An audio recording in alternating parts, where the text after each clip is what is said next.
Shalom, saudara-saudara, kita kembali mendengarkan firman Tuhan. Tema kita pada saat ini adalah Lahai Roy. Kulihat Dia yang melihat aku. Kita berdoa. Terima kasih Tuhan. Dan kami berdoa supaya Tuhan mengurapi kami semua sementara kami mendengarkan firman Tuhan. Dan Tuhan memberkati kami. Kami berdoa, Tuhan, biar supaya kami mengerti isi hati Tuhan. Kami mengerti apa yang Tuhan mau dengan hidup kami. Urapi secara khusus hamba-Mu, supaya hamba-Mu mampu menyampaikan isi hati-Mu. Terima kasih Tuhan. Haleluya. Amin. Saudara-saudara, tema kita adalah Lahai Roy. Kita baca di dalam Kejadian pasal 16 ayat 6 sampai 14. Ini tentang Hagar. Jadi Hagar waktu itu diusulkan oleh Sarah untuk supaya punya anak dan nanti anaknya akan dianggap anaknya Sarah. Dan Abraham mengikuti. Tetapi waktu Hagar hamil dan dia tingkahnya itu sangat tidak menghormati Sarah. Sehingga waktu itu Sarah komplain kepada Abraham. Nah, kata Abraham kepada Sarah, "Hamba-Mu itu di bawah kekuasaanmu. Perbuatlah kepadanya apa yang kau pandang baik." Lalu Sarah menindas Hagar sehingga ia lari meninggalkannya. Lalu malaikat Tuhan menjumpai dekat suatu mata air di padang gurun, yakni dekat mata air di jalan ke Syur. Katanya, "Hagar, hamba Sarah, dari manakah datangmu dan kemanakah pergimu?" Jawabnya, "Aku lari meninggalkan Sarah, nyonyaku." Lalu kata malaikat Tuhan itu kepadanya, "Kembalilah kepada nyonyamu. Biarkanlah engkau ditindas di bawah kekuasaannya." Lagi kata malaikat Tuhan itu kepadanya, "Aku akan membuat sangat banyak keturunanmu, sehingga tidak dapat dihitung karena banyaknya." Selanjutnya kata malaikat Tuhan itu kepadanya, "Engkau mengandung dan akan melahirkan seorang anak laki-laki dan akan menamainya Ismail, sebab Tuhan telah mendengar tentang penindasan atasmu itu. Seorang laki-laki yang lakunya seperti keledai liar, demikianlah nanti anak itu. Tangannya akan melawan tiap-tiap orang dan tangan tiap-tiap orang akan melawan dia, dan di tempat kediamannya ia akan menentang semua saudaranya." Kemudian Hagar menamakan Tuhan yang telah berfirman kepadanya itu dengan sebutan, "Engkaulah El Roy." Sebab katanya, "Bukankah di sini kulihat Dia yang telah melihat aku?" Sebab itu sumur tadi disebutkan orang sumur Lahai Roy. Letaknya antara Kadeshi dan Beret. Saudara-saudaraku, Abraham mengambil keputusan tanpa mempertimbangkan matang-matang, dan akibatnya ada problem dalam keluarga. Tuhan melihat Hagar yang sedang menderita kebingungan, lalu Tuhan memberkati Hagar dan janjinya bahwa dia akan jadi ibu dari bangsa yang besar. Hagar menyebut Tuhan El Roy. Itu saya baca tadi. Dia yang artinya Dia yang telah melihat aku. Dia yang hidup yang telah melihat aku. Artinya juga aku tidak sendirian. Arti juga aku tidak diabaikan. Allah melihat kita. Arti kata El Roy adalah kepedulian Tuhan kepada kita. Lambang perjumpaan dengan Tuhan. Tuhan memperhatikan kita. Allah melihat kepadaku. Allah memperhatikan keadaanku. Nah, saudaraku, dari El Roi ini, sumur Lahai Roi, kita akan belajar. Ada pelajaran yang bisa kita ambil di sana, yaitu kita akan belajar tentang hati Tuhan. Kita akan belajar bagaimana Tuhan, hati Tuhan kepada kita, dan apa yang Tuhan mau dengan hidup kita. Yang pertama, sumur Lahai Roi adalah sumur keintiman. Ini adalah tempat di mana Hagar bertemu dan dituntun oleh Tuhan. Allah yang Maha Kudus, Dia mau menjumpai kita secara pribadi. Kata intim atau bergaul karib itu dalam bahasa Yunani ginosko. Dalam bahasa Ibrani yada. Artinya mengenal.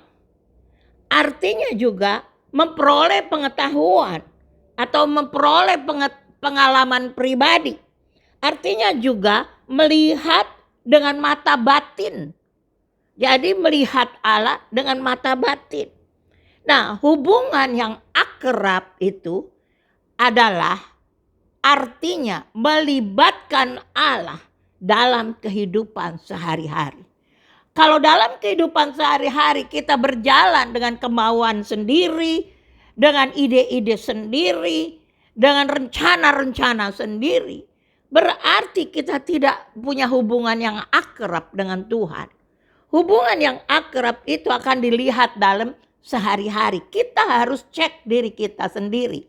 Apakah hidup kita melibatkan Tuhan dalam perkara-perkara kecil pun, dalam perkara-perkara sederhana kita melibatkan Tuhan. Nah, saudaraku, lalu setiap hari kita ada doa, ada renungkan firman Tuhan. Saudaraku, kenapa? Karena kerinduan kepada Tuhan. Itu adalah hubungan yang akrab. Saudaraku, kalau kita lihat pada masa Adam dulu di Taman Eden, Allah selalu dekat dengan Adam.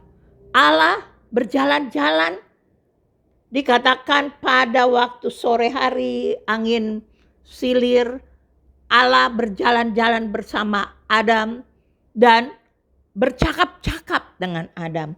Nah, Allah ingin mengembalikan ini. Ini hati Allah. Allah ingin mengembalikan. Maka saudaraku, Hagar itu bukan orang Israel, orang Mesir. Tapi Allah mau menyatakan diri kepada dia.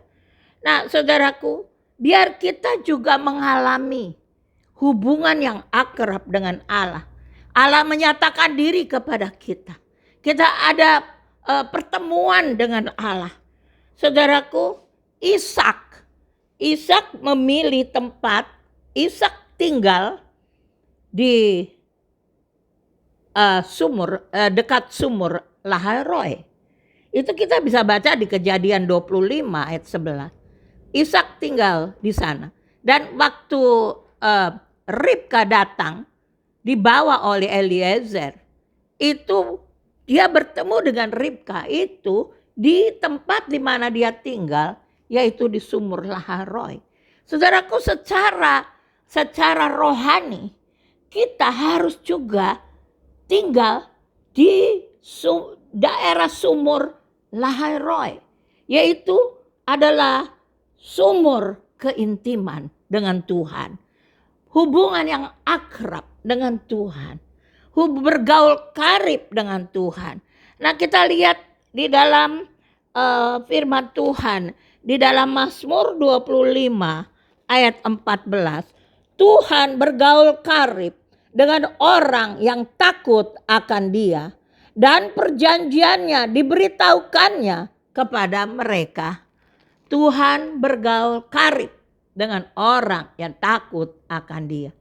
Saudaraku, pada waktu Hagar bertemu dengan Tuhan, Tuhan menyatakan janji untuk Hagar dan keturunannya. Saudaraku, kenapa? Karena ada pertemuan yang akrab dengan Tuhan. Nah, saudaraku, sebab itu biarlah kita merasakan hubungan yang paling akrab dengan Tuhan. Saudaraku, ini hati Tuhan. Tuhan ingin supaya kita ada hubungan yang akrab dengan Tuhan. Dia menunggu kita. Yang kedua, sumur Laharoi melambangkan kepedulian Tuhan kepada kita. Saudaraku, lewat dari sumur Laharoi ini kita belajar hati Tuhan. Yaitu bahwa Tuhan peduli pada kita. Setiap orang yang lemah, lesu, yang letih, berbeban berat, itu dapat datang kepada Yesus. Sebab Yesus berkata di dalam Matius 11:28-30, marilah kepadaku, hai kamu sekalian yang letih dan berbeban berat, aku akan memberikan kelegaan kepadamu. Saudaraku, itu hati Tuhan. Tuhan selalu menunggu kita. Kita yang tertekan, kita yang putus asa, kita yang merasa tidak ada jalan keluar. Hidup ini begitu berat. Saudaraku, Tuhan tunggu kita. Itu hati Tuhan. Tuhan mau kita datang kepada Dia. Dan saudaraku, di dalam juga kalau kita baca dalam Yesaya 49 ayat 15 dan 16. Yesaya 49, 15 dan 16. Dapatkah seorang perempuan melupakan bayinya sehingga ia tidak menyayangi anak dari kandungannya? Sekalipun dia melupakannya, aku tidak akan melupakan engkau. Lihat, aku telah melukiskan engkau di telapak tanganku.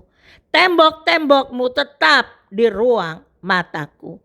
Saudaraku, kalau di dalam terjemahan aslinya itu dikatakan ayat yang ke-16 bahwa dipakai kata engrave, bukan melukis. Tetapi aku telah mengukir engkau di telapak tanganmu. Saudara, kalau ukir itu pakai benda tajam. Dan kalau ukir itu tidak bisa hilang. Saudaraku, ini hati Tuhan. Tuhan menunggu kita. Tuhan tahu kita capek. Sama seperti waktu Hagar. Tuhan tahu Hagar kebingungan. Tuhan tahu Hagar tertekan. Hagar tidak kuat lagi. Tuhan tahu tidak kuat. Itu sebabnya dia lari dari Sarah. Saudaraku, Tuhan tahu keadaan kita masing-masing. Tuhan tahu beban kita masing-masing. Tuhan tahu mungkin kita di dalam hati tidak tahan. Tetapi lihat, dia berkata, aku telah mengukir engkau di telapak tanganku. Marilah kepadaku, hai kamu yang letih lesu dan berbeban berat. Tuhan yang hidup melihat saya tidak sendiri. Tangannya terulur menunggu kita. Saudaraku, ini hati Tuhan yang kedua. Kita belajar dari sumur Laharoi. Yang ketiga, sumur Laharoi melambangkan Tuhan tidak memandang suku, Tuhan tidak memandang ras, Tuhan tidak memandang budaya, latar belakang, usia dari seseorang. Saudaraku, Hagar itu orang Mesir. Dan dia juga budak. Hagar itu budak. Budak itu tidak ada hak apa-apa atas hidupnya. Tetapi Allah tidak membedakan suku dan ras. Saudaraku, itu sebabnya pada waktu Cornelius pertama kali dia bertobat, Cornelius memanggil Petrus. Tuhan menyiapkan Petrus dengan menurunkan binatang-binatang yang haram, dan berkata, Petrus, makanlah. Saudaraku, karena orang Yahudi tidak bisa beramah-ramahan dengan orang yang bukan Yahudi. Karena orang Yahudi tidak boleh ada hubungan yang akrab dengan yang tidak Yahudi. Saudaraku, tetapi Allah, hati Allah adalah Allah tidak membedakan orang. Dan pada waktu itu Petrus menyatakan, melihat, dan dia katakan bahwa Allah tidak membedakan. Kita lihat itu di dalam Kisah Rasul 10. Kisah Rasul 10 ayat 34 dan 35. Lalu mulailah Petrus berbicara, katanya, sesungguhnya aku telah mengerti bahwa Allah tidak membedakan orang. Setiap orang dari bangsa manapun yang takut akan Dia dan yang mengamalkan kebenaran berkenan kepadanya. Termasuk kita. Kita bukan orang Yahudi. Tetapi karena kita bangsa manapun, kalau datang kepada Dia, takut akan Dia dan mengamalkan kebenaran, maka Allah tidak membedakan. Allah berkenan kepadanya. Saudaraku, dalam Roma 2:11 juga dikatakan bahwa Allah tidak memandang bulu. Saudaraku, contoh Musa. Musa itu kawin dengan Zipora. Zipora orang Midian. Tetapi sebetulnya tidak boleh. Secara Yahudi tidak boleh. Tetapi mengapa? Karena Zipora masuk percaya kepada Tuhan. Kalau kita lihat Boas dengan Rut. Rut itu orang Moab. Tetapi Rut percaya kepada Tuhan. Sehingga dalam pernikahan Boas dan Rut, itu anaknya adalah Obed. Dan Obed adalah bapak Isai. Dan Isai adalah bapak dari Daud. Saudaraku, berarti kalau ada bangsa lain, bangsa-bangsa yang datang sungguh-sungguh kepada Tuhan, Tuhan terima. Ini hati Tuhan. Tuhan tidak membedakan. Bahwa keadaan kita bagaimanapun, Tuhan tidak membedakan. Nah saudaraku, contoh lagi Rahab. Rahab itu pada waktu Yeriko dihancurkan. Rahab, waktu pengintai-pengintai datang, Rahab menolong mereka dan Rahab diselamatkan. Saudaraku, kemudian Rahab adalah bagian dari silsilah Tuhan Yesus. Padahal dia adalah orang dari Yeriko. Dan saudaraku, berarti bahwa asal sungguh-sungguh kita percaya kepada Tuhan.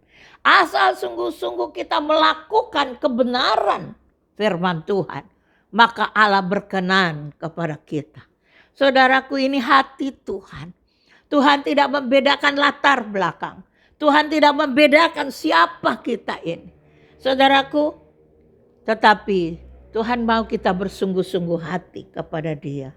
Ini hati Tuhan. Kemudian yang keempat, sumur Laharoi adalah menyimpulkan firman Tuhan dan urapan Roh Kudus. Saudaraku, Hagar minum air dari sumur itu hanya biasa saja. Tetapi Yesus berkata kepada wanita Samaria dalam Yohanes 4 ayat 13 dan 14. Kita lihat Yohanes 4, 13 dan 14.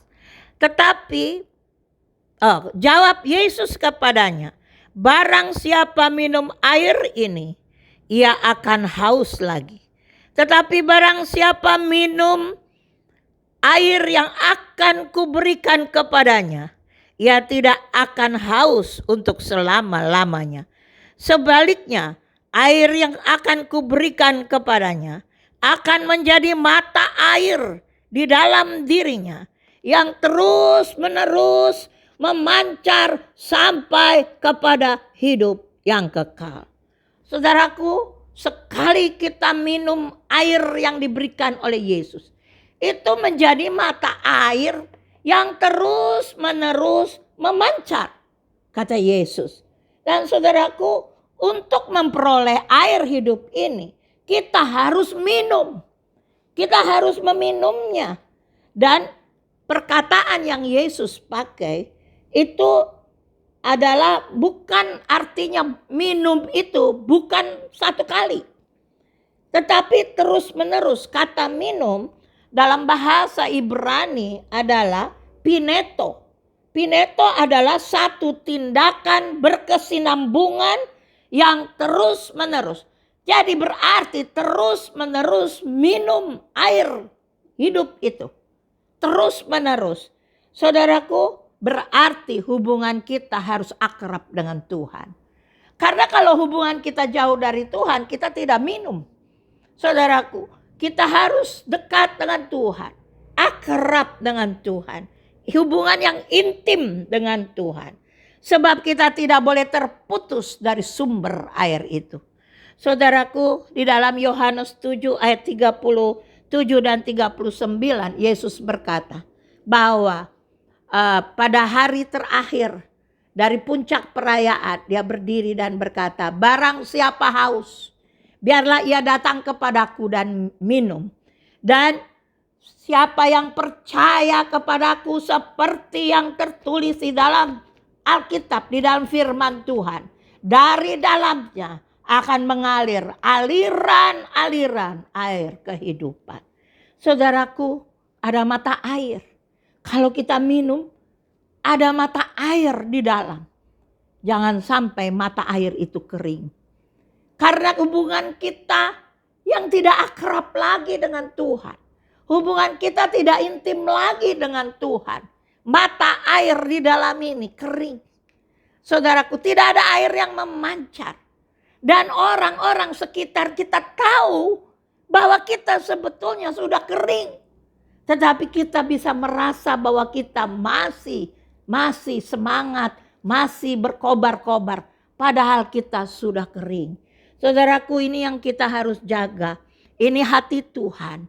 Sumul rahal roy berarti bahwa air itu, air kehidupan, firman Tuhan yang dari Yesus harus kita minum.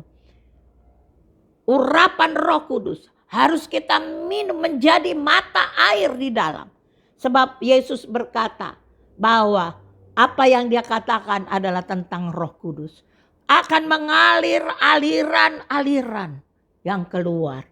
Saudaraku, orang sekitar akan tahu. Kalau ada sumber air basah semua orang tahu. Sebab itu saudaraku, kita belajar hati Tuhan. Yang pertama, Tuhan ingin ada keintiman dengan kita. Tuhan ingin ada hubungan akrab dengan kita. Hati Tuhan yang kedua, Tuhan peduli dengan kita. Tuhan tahu bagaimana keadaan kita. Susah-susah kita Tuhan tahu. Yang ketiga, bahwa Tuhan tidak memandang suku, ras, atau apapun latar belakang. Tuhan tidak membedakan, asal kita sungguh-sungguh percaya kepada Dia. Dan yang keempat, ini hati Tuhan. Mari datang dan minum air hidup itu, supaya memancar keluar sungai kehidupan itu. Haleluya. Amin. Saudara-saudara, kita akan masuk di dalam perjamuan kudus. Kita siapkan hati kita. Dan saudaraku, kalau kita menghadap Tuhan dan kita ingin perjamuan kudus ini, kita harus koreksi diri kita sendiri. Apakah kita layak di hadapan Tuhan? Kalau ada apa-apa antara kita dengan Tuhan, kita minta ampun dan selesaikan dengan Tuhan. Jadi barang siapa yang dengan cara yang tidak layak makan roti atau minum cawan Tuhan, ia berdosa terhadap tubuh dan darah Tuhan. Karena itu hendaklah tiap-tiap orang menguji dirinya sendiri. Dan baru sesudah itu ia makan roti dan minum dari cawan itu. Saudaraku, kita siapkan hati kita. Tuhan, kami mau masuk perjamuan kudus. Tuhan berkati roti yang melambangkan tubuh Kristus dan anggur yang melambangkan darah Kristus. Sehingga apabila kami makan, kami ada persekutuan yang akrab dengan Tuhan. Sebab itu Tuhan, berkati dan sucikan roti yang melambangkan tubuh Kristus ini dan anggur yang melambangkan darah Kristus. Terima kasih Tuhan. Haleluya. Amin. Saudaraku, kita angkat roti yang melambangkan tubuh Kristus tinggi-tinggi.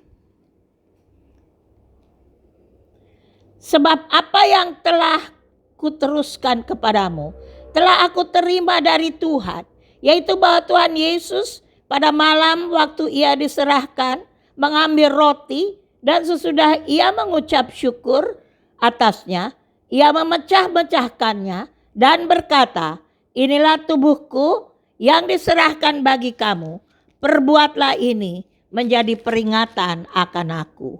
Bukankah roti yang kita pecah-pecahkan adalah persekutuan dengan tubuh Kristus? Amin.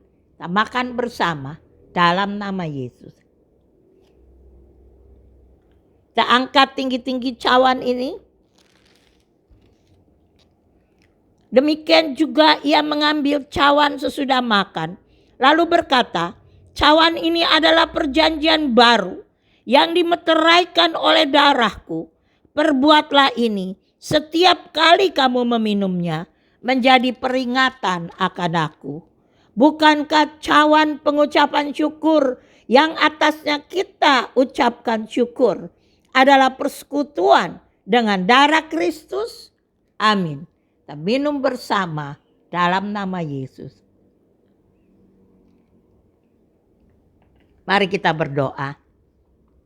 Terima kasih Tuhan karena kami dapat merasakan Tuhan memperhatikan kami, Tuhan memelihara kami. Terima kasih Tuhan kalau kami dapat belajar tentang hati Tuhan melalui sumur Laharoi ini. Kami berdoa Tuhan supaya kami menjadi pelaku-pelaku firman. Apa yang Tuhan inginkan, kami ingin untuk melakukannya. Terima kasih Tuhan. Kami berdoa untuk para dokter dan perawat. Tuhan, biar imun sistem mereka meningkat. Kami berdoa untuk orang-orang yang sakit COVID-19 ini. Dalam nama Yesus, mereka mengalami kesembuhan secara total. Terima kasih Tuhan. Kami juga berdoa Tuhan untuk setiap anak-anak Tuhan yang di mana mereka di rumah-rumah, Tuhan memberkati mereka. Terima kasih Tuhan. Kami mau serahkan seluruh hidup kami ke dalam tangan Tuhan. Saudara-saudara yang dikasih Tuhan, mari kita bangun berdiri dan kita terima berkat Tuhan. Tuhan memberkati engkau dan melindungi engkau. Tuhan menyinari engkau dengan wajahnya dan memberi engkau kasih karunia. Tuhan menghadapkan wajahnya kepadamu dan memberi engkau damai sejahtera. Diberkatilah engkau pada waktu masuk rumahmu dan diberkatilah engkau pada waktu keluar rumahmu. Tuhan akan membuka bagimu perbendaharaannya yang melimpah dan memberkati segala pekerjaanmu. Tuhan akan mengangkat engkau menjadi kepala dan bukan menjadi ekor. Engkau akan tetap naik dan bukan turun apabila kau mendengarkan perintah Tuhan dan melakukannya dengan setia. Anugerah dan sejahtera dari Tuhan Yesus Kristus, kasih Allah Bapa dan persekutuan dengan Roh Kudus menyertai saudara-saudara sekalian mulai saat ini sampai selama-lamanya. Amin.